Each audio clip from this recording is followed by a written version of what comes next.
კიდობნის შენებას არ არის შემთხვევითი პროცესი. რატო აშენებს ნოე კიდობას? ხო, გასაგებია, უნდა გადარჩეს საყოველთაო წარღვნა მოხდება, მაგრამ აი კიდობნის შენების პროცესი, როგორც ეკლესიის მამები გვასწავლენ, ეს ხო ქადაგება, უსიტყვო ქადაგება. ერთი მხრივ ნოე სიტყვიერადაც ქადაგებდა, მაგრამ მეორე მხრივ უსიტყვოდაც ქადაგებდა. და ზოგადად ასე ხდება, არსებობს სიტყვიერი ქადაგება და არსებობს უსიტყვო ქადაგება. ახლა აი უსიტყვო ცოტა დამაბნეველია, სიტყვიერი ყველამ კარგად ვიცით. ერთი ნიმუში გამახსენდა, ახლა ამ წამს უცებ და ამას გეტყვით.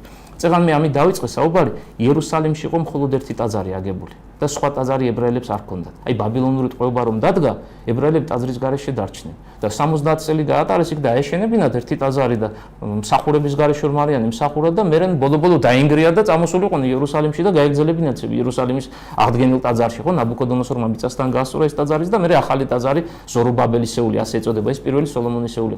ერთი ტაძარია მარტო და რატო კითხვა ისმის ასეთი? აი ეს ერთი ტაძარი ახლა პარალელი გავავლეთ, ხო? ნოეს მოქმედებასა და ამ უსიტყვო ქადაგებას შორის. ეს არის ქადაგება.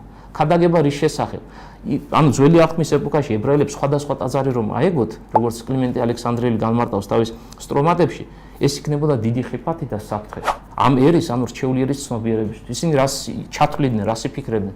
აი ეს ტაძარი იერუსალიმში აგებული პირობითად იაჰვეს სახელზეა, მოსეს რომ განეცხადა ღმერთი, მაგალითად სადღაცას პირობითად რომ გეთხოვერში აგებული ტაძარი, რომელიღაც სხვა ღმერთის სახელზეა, კიდე სადღაცა სხვა ტაძარი სხვა ღმერთის სახელზეა და გარემო როგორია რჩეული ერის საზღვრებს მიღმა პოლითეისტური, ეს პოლითეიზმი როგორ აი კარებს ამტყრებს, ხო შემოსვლა უნდა მაწიახშიც და რომ არ მოხდეს ასე და ღვთისმხოლობა იყოს ნაქადაგები, არა მხოლოდ სიტყვებით და ეს ის ეპოქაა, როდესაც დიდი წინასწარმეტყველები გამოდიან ასპარეზზე, დიდი მოღვაწეები, მართალი მოსაგრეები, ტაძრის მხოლობაც ღმერთის ერთობას ქადაგებს, ასე განმარტავს კლიმენტე ალექსანდრიელის დიდი მოძღვარი, რატომ მაინც და მაინც ერთი და ისე იერუსალიმში აგებული ეკლესია.